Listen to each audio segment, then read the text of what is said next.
ఇలా ఉంది కదా పేపర్, స్క్వేర్ షేప్లో కట్ చేసుకోవాలి. దీన్ని ఇప్పుడు మనం ఇలా మడత పెట్టుకున్నాం కదా, మడత పెట్టుకున్నాం.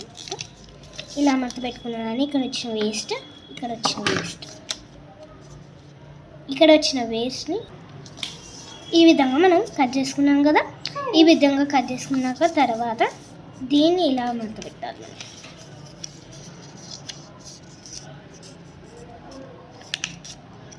ఇలా మనం మడత పెట్టాలన్నమాట. చాలా బాగా వచ్చింది కదా. ఇలా ఈ విధంగా మడత పెట్టినాక మనం ఇక్కడ ఉన్న దాన్ని చాలా బాగా కట్ చేసుకోవాలి.